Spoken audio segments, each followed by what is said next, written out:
Hi children, this is Srinivas Rao, IT and CT trainer, APS WRS School, Advocate.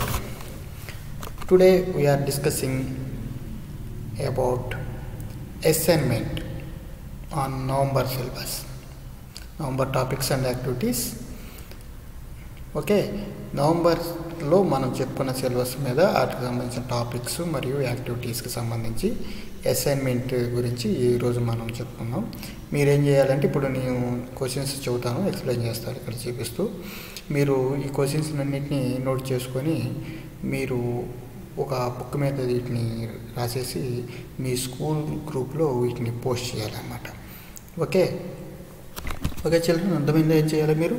అది November syllabus మొత్తం మీద మనం చెప్పుకున్న topics అన్నిటిని కవర్ చేస్తూ క్వశ్చన్స్ ఇవ్వడం జరిగిందనమాట.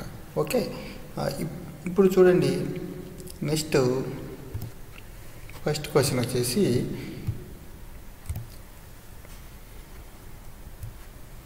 ఇక్కడ చూడండి, search the circle your favourite cartoon characters. ఇక్కడ కొన్ని కార్టూన్ క్యారెక్టర్స్ ఇవ్వటం జరిగింది.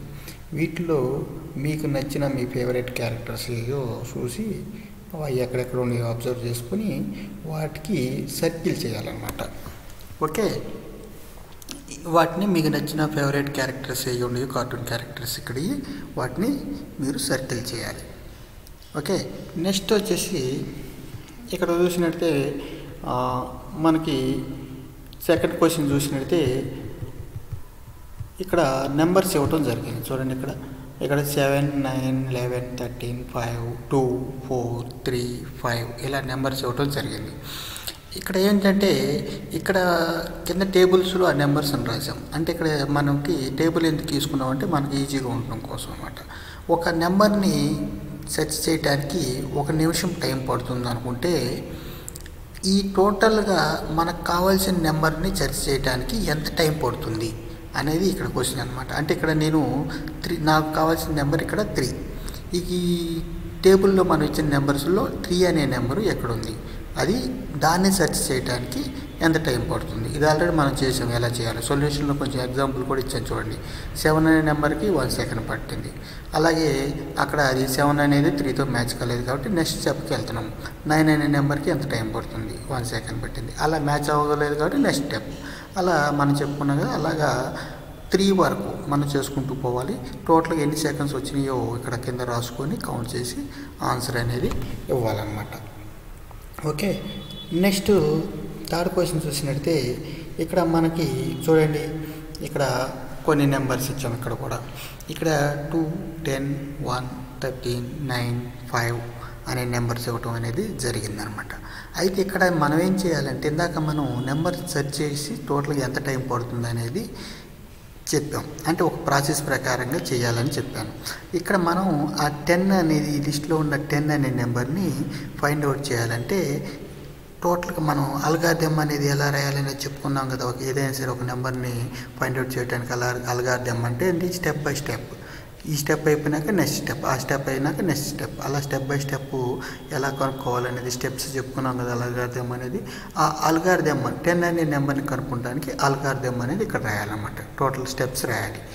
ఓకే, అలా థర్డ్ క్వశ్చన్. ఓకే, నెక్స్ట్ చూస్తే ఇక్కడ చూడండి, ఫోర్త్ క్వశ్చన్ చూస్తే మనం టవర్ ఆఫ్ హానాయ్లో 2 డిస్క్స్ సంబంధించిన పజిల్ని ఎలా సాల్వ్ చేయాలి, అలాగే 3 డిస్క్స్ సంబంధించిన పజిల్ని ఎలా సాల్వ్ చేయాలి అనే దాని గురించి చెప్పుకున్నాం. ఇక్కడ 4th క్వశ్చన్ 5th క్వశ్చన్ ఆ 2 టవర్ ఆఫ్ హానాయ్ మీద అనమాట. ఆల్రెడీ మనం వీటి గురించి డిస్కస్ చేసాం. వీటి గురించి మీరు అంటే ఇక్కడ మీరు ఏం చేయాలంటే పిక్చరైజేషన్, నేను పిక్చర్స్ చేసి చెప్పాను కదా, అలాగా టవర్స్కి 3 టవర్స్, ఇక్కడ 2 డిస్క్ ప్రాబ్లమ్స్కి అయితే టవర్స్ తీసుకోవాలి, అక్కడ 2 డిస్క్స్ తీసుకొని అలా స్టెప్ బై స్టెప్ ఎలా అది చేంజ్ చేస్తూ ఫస్ట్ దాని నుంచి లాస్ట్ దాని వరకు అంటే ఎలా చేంజ్ చేయాలి. అక్కడ మనకి ఆల్రెడీ మనం చెప్పుకున్నాం 2-3 పోల్స్ తీసుకోవాలి అని. ఓకే, ఫస్ట్ పోల్లో 2 డిస్క్స్ ఉంటే ఆ ఫస్ట్ పోల్లో ఉన్న 2 డిస్క్స్ లాస్ట్ పోల్కి వెళ్ళాలి. ఎలా వెళ్తుంది అనేది నేను ఆల్రెడీ మీకు ఎక్స్ప్లెయిన్ చేయడం జరిగింది. ఒకసారి అది రివైండ్ చేసుకొని చూసుకొని మీరు ఆల్రెడీ ఒకసారి ఈ ఎగ్జామ్ స్టార్ట్ చేయకముందే మీకు రీక్యాప్ అనేది చేసుకోండి. ఎగ్జామ్ స్టార్ట్ చేసినాక చూసి రాయటం కాదు, అది ఎలా ఉందనేది చూసి డయాగ్రామ్ స్టార్ట్ చేయటం కాదు. ఒకసారి లాస్ట్ మంత్ మొత్తం చెప్పిన అంత రీక్యాప్ చేసుకొని అప్పుడు ఎగ్జామ్ స్టార్ట్ చేయండి. ఓకే, ఆ పిక్చరైజేషన్ అనేది మీరు ఇక్కడ ఇవ్వాలన్నమాట. 4th క్వశ్చన్కి 5th క్వశ్చన్కి 3 డిస్క్స్కి ఎలాగా, 2 డిస్క్ అయితే ఎలాగా, ఈ రెండు మీరు పిక్చర్స్ గీస్తూ వీటిని చేయాలన్నమాట. ఆల్రెడీ మనం ఎక్స్ప్లెయిన్ చేసాము ఆ విధంగా.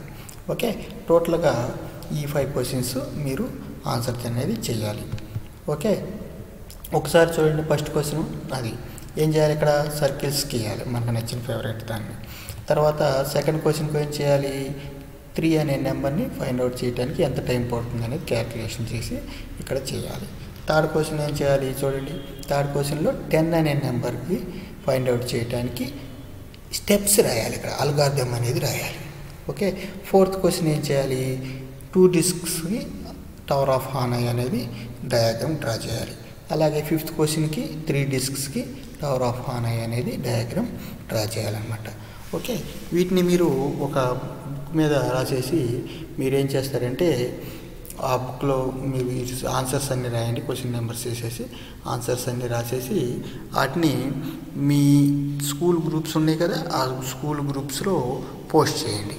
మీ ఐటీసీటీ ట్రైనరు వాటిని అబ్జర్వ్ చేస్తారు. దానికి ఏమైనా సజెషన్స్ కావాలంటే మీ ట్రైనరు ఇస్తారు. మీకు ఏమైనా సలహాలు కావాలంటే, మీరు ఏదైనా మిస్టేక్ చేసినా మీ ఐటీ అండ్ సిటీ ట్రైనరు వాటిని సరి చేయటం అనేది జరుగుతుంది. ఓకే చిల్డ్రన్, అందరికీ అర్థమైంది అనుకుంటున్నాను. క్వశ్చన్ ఎలా రాయాలి ఏంటి అనేది ప్యాటర్న్.